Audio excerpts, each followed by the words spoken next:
He's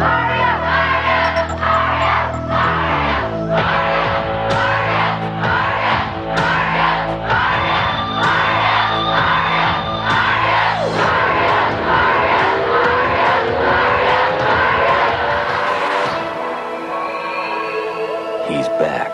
All you had to do was ask. Super Mario Bros. 3 from Nintendo. Now you're playing with power. Hello and welcome to 8-bit NES Exploits Super Mario 3 Exploits. Super Mario 3 is not the most difficult game on the NES by far, due in part because of the huge amount of cheats that were put into this game. These tricks and exploits, if you want to call them that, were clearly the deliberate choice of the programmers. There are a lot. Anyone who can't win this game needs to relinquish their nerd card immediately. Now, I'm not trying to claim exclusivity on any of these exploits, but I am trying to be extensive. To be sure, you can probably find everything I am showing in Super Mario 3 on GameFAQs.com and other internet sources. Please comment on anything I might have missed and I will consider making an addendum with a credit. So for my first exploit, this is how you hide behind a block.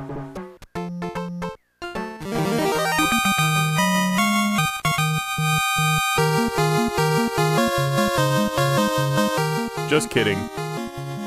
There's so many exploits for this game that winning should be very easy.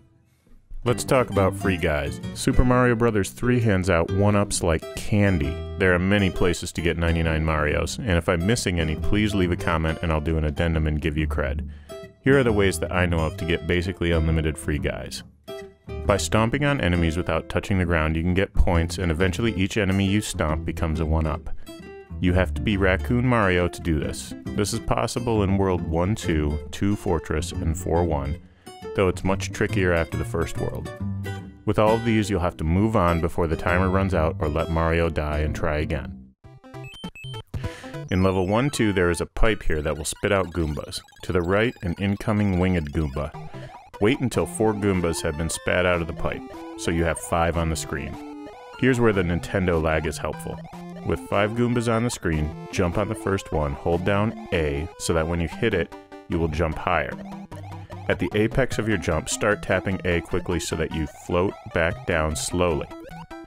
Hit the next Goomba and repeat the process over and over.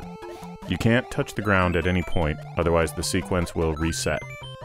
This is tricky and takes practice. Using a turbo controller doesn't appear to help anything. The enemies you stomp go up in point value for a bit, and each Goomba you stomp after 8,000 points is worth a 1-up.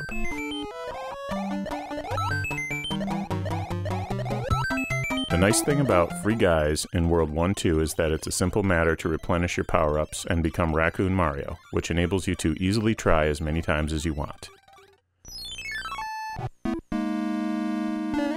This technique is also possible in World 2 Fortress, so at the beginning of this fortress you'll see 3 dry bones, and since they respawn every time you stomp them, they make for a great endless stomp cycle.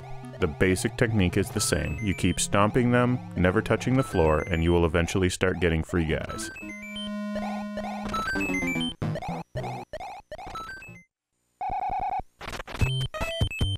There's also unlimited free guys in World 3-4. You gotta run over to the right and get Lakitu to follow you. Turn around and run back to the Koopas.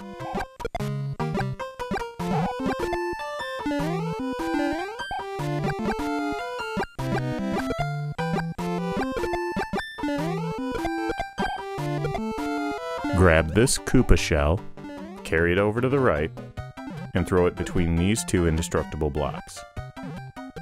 Stand on the blocks above. The Lakitu will keep throwing Spinies, and generally they shouldn't hit you. Each Spiny that Koopa shell hits will give you more and more points, and then eventually 1-ups.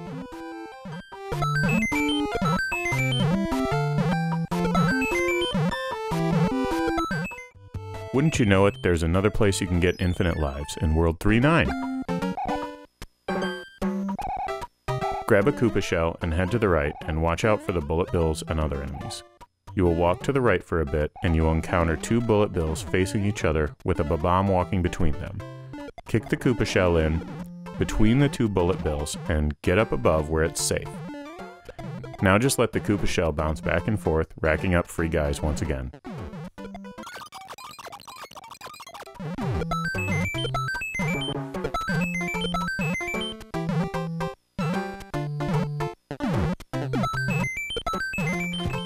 There's another place where you can get 99 lives in World 4-1. You'll need to be Raccoon Mario, and you'll want to find the place where there are 3 Koopas near each other. You can stomp the first one, jump up high, and float down in the same manner as you did in World 1-2 and 2 Fortress.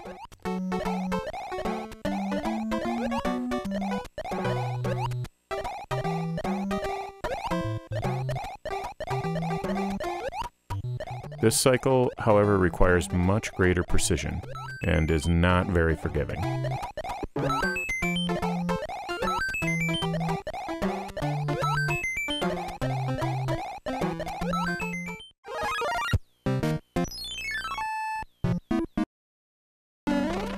In World 7 Fortress, you will find a P block here, and you're around a lot of bricks. So, all you have to do is flip the P block, collect all the coins, go through this door, turn around and come back, and repeat the process over and over again. It's that simple, and you can get 99 lives collecting coins in the World 7 Fortress. I will now show you the location of the warp whistles. There are 3. One is in World 1-3, one is in World 1 Fortress, and one is in World 2.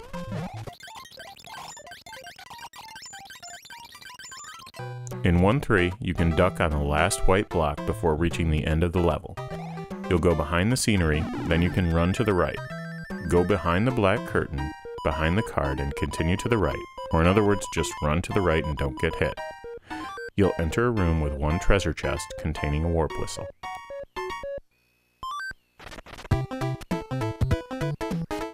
In World 1 Fortress, there is a second warp whistle. As Raccoon Mario, get a running jump by the door with the dry bones. Now, fly up over the wall and to the right. When you've gone as far as you can, press up. Here's the warp whistle. The whistle in World 2 takes a little more doing. You must first defeat the Boomerang Brother and take his hammer.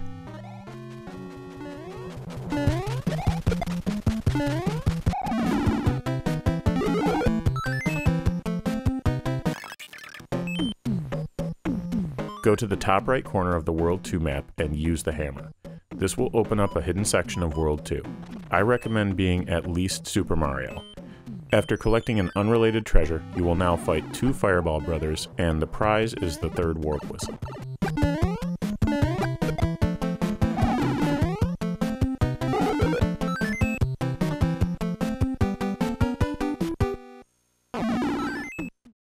To win the star card at the end of every level, you need to be running at a full sprint when the card appears on the screen.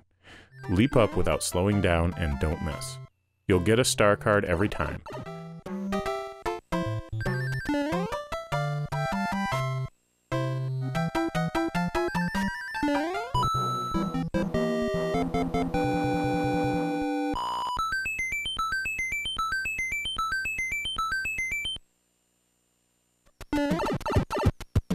Be aware, however, that occasionally circumstances will prevent you from being able to do this, even after you're aware of it and have mastered the procedure.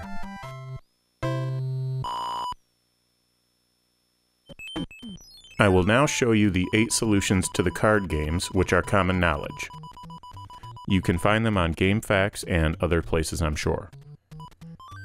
One thing you may not know, the easiest way to figure out which of the 8 card games you are playing is to flip over the leftmost card in the middle row. This card is the one which is most often unique amongst the 8 arrangements. From here, you can tell which solution to use.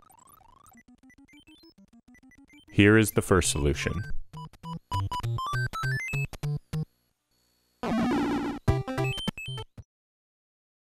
Here is the second solution.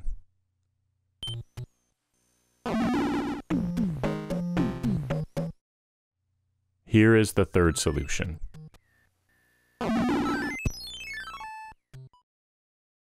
Here is the fourth solution.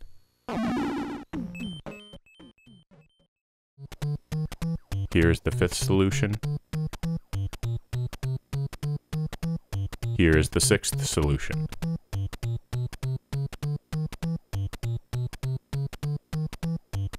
Here is the seventh solution. And here's the eighth solution.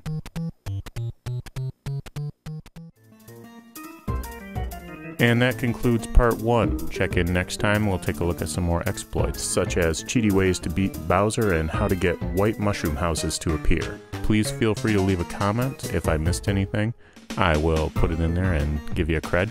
Also, we're going to take a look in a later version at how much of this works on Super Mario All-Stars for the Super Nintendo. And a common question is how much of this works on the Wii versions of these games, and we'll take a look at that. Thanks for listening.